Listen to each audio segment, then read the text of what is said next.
Well, parents and teachers and students have waited now for weeks, wondering, of course, what the future holds for school. And now some of them know that in South Carolina, students will not be returning to class to finish out this school year. North Carolina could soon follow suit, but so far, no official announcement of a decision here. Students in South Carolina, though, have not stepped foot inside of a classroom since March the 13th. It's been 5.5 weeks. Now they won't head back until at least August. And this brings up all types of questions, from things about graduation ceremonies to how parents will be able to work at home while trying to teach their kids, and if students who rely on school-provided meals will still be able to get them. Our South Carolina Bureau reporter Greg Suskin is joining us now live to provide some of the answers. Greg? Yeah, and way back then in mid-March, which already seems like a lifetime ago, schools were talking about how to get social distancing into the classroom. They were talking about setting up hand sanitizing stations and changing the way that they serve lunch in the cafeteria, changing the way they set up classrooms. But they soon realized what a monumental task that was going to be to do, and that is the main reason why they're not going back for the rest of the year. Governor Henry McMaster ordered all public schools closed for the rest of the school year, a decision expected by many and praised more than some of his other orders over the last month. So I think that not many people are taking it serious, so I'm glad that we're at least protecting our kids. For 5 weeks now, classwork has all been homework. As students get their assignments online or from packets teachers have prepared, thousands of breakfasts and lunches have been made and delivered. Fort Mill school officials say it's a strange routine that people are adjusting to. We've got a lot of work to do to finish out the rest of the year and keep everybody focused, but so far I think everybody's starting to hit a very good stride with it and getting into a routine of how to deal with it at home. The heart of the issue for state education leaders was how to keep children apart as COVID-19 continues to spread, not only being safe in classrooms, but on buses as well. You've got, a certain number of kids in every classroom, a certain number of kids in the building, so it is hard to maintain that social distancing. Concerned about their children getting sick and then bringing it home, many parents said if South Carolina schools did reopen, their kids wouldn't be going back this year anyway. I feel like the teachers will find a way to catch them up. I know at our school, our kids are doing a lot of work. I don't feel like they're missing out on anything. And one thing that's certainly on the minds of many people is what about those graduating seniors? Districts certainly want to honor them for all the hard work they've done. The local districts here tell me everything is on the table, from doing some kind of virtual ceremony to holding it outside where people can social distance, even to delaying it for a couple of months. But local districts are urging parents to pay close attention to their email and phone calls from the district. When they get those details ironed out, they'll let you know. Erica? And Greg, what about opening school back up in August? If they move forward with that, do we know yet how that will be handled? Well, the short answer to that is no. I mean, the districts I talked to here locally, Fort Mill and Rock Hill, they plan to operate as if they will open as normal in the fall. But right now in the month of April, they don't really know. It's really going to have to be a wait and see. We're going to have to see where we are with this virus at that time. Step by step. Thank you, Greg.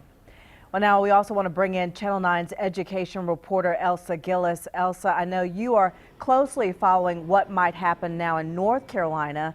Can you weigh in on this a little bit? Yeah, here in North Carolina, there are still a couple weeks before students are supposed to go back to school, but plans need to be made about grades, graduation.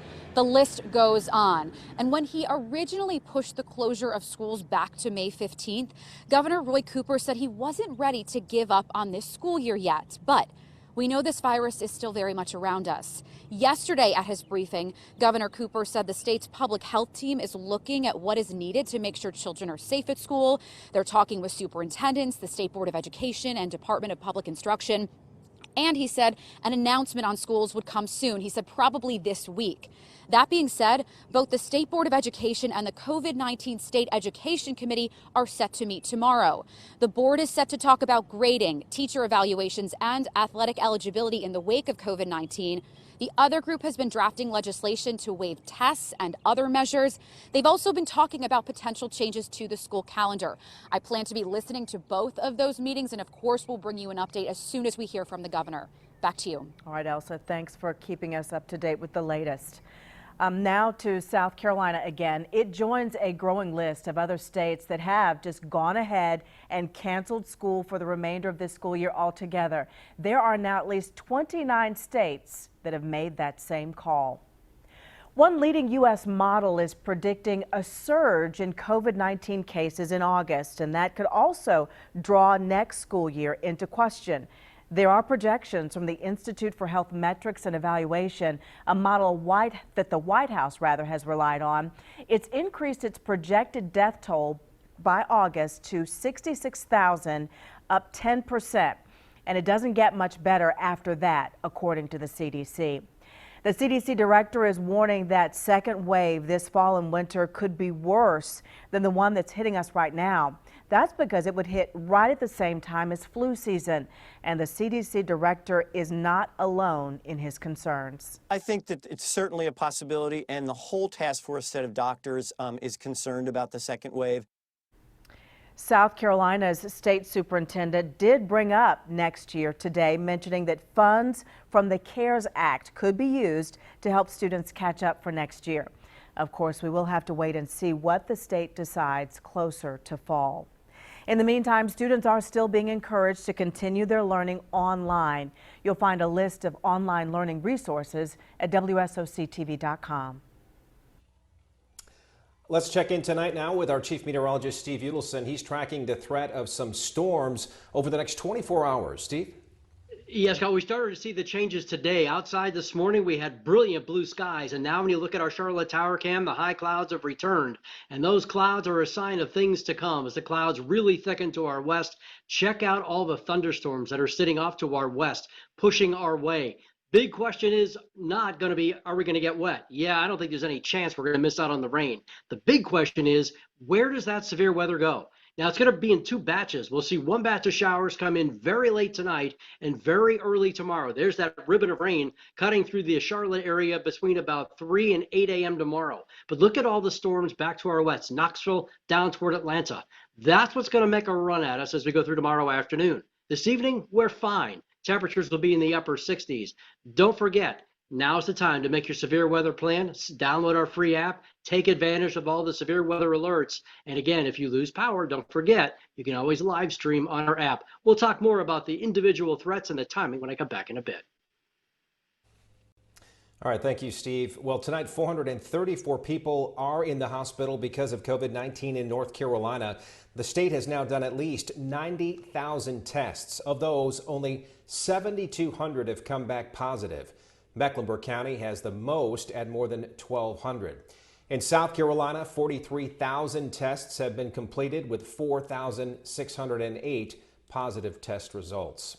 Rowan County now has 17 deaths, but 16 of them are in congregate living facilities, places like nursing homes. Our reporter Mark Becker first broke the news about an outbreak at the Veterans Home in Salisbury, where several of our veterans have now died. Mark, I know today you talked to a woman scared for her dad. Yes, she is, Erica. He's been here through it all and so far hasn't tested positive. But we just got notification from the company that runs the Veterans Home here in Salisbury that 14 other veterans here have, and now we're told 3 staff members as well. Dang, that's my father's nurse. Kendra Johnson couldn't help herself. She just found out that the woman who cares for her 70-year-old father at the Veterans Home has tested positive for the coronavirus. That's his nurse. It's been that kind of emotional roller coaster since coronavirus got into this Veterans Home where her father is a resident and where some of those residents have now died from it.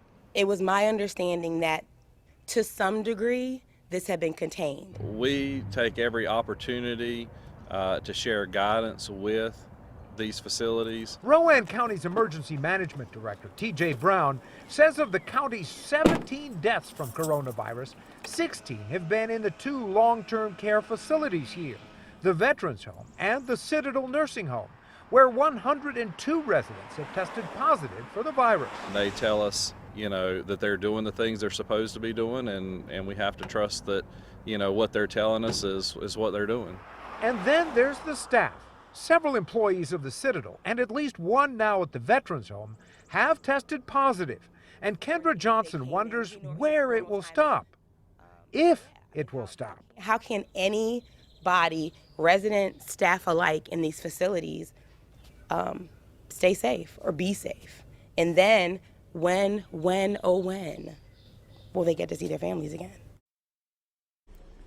And that, Scott, may be the toughest part in the end for so many of these families and the people in these homes as well, is that they really can't get together and see each other, if at all, even if and when some of them may be dying. Scott?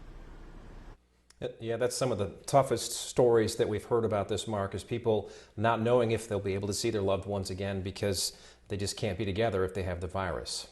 Well, how is this for a change? Your insurance company paying you some money. That'd be nice. They're giving drivers a break during these hard times. Action 9 investigator Jason Stujenki is live for us tonight in Cotswold. And Jason, you're saying that people could be getting hundreds of dollars back.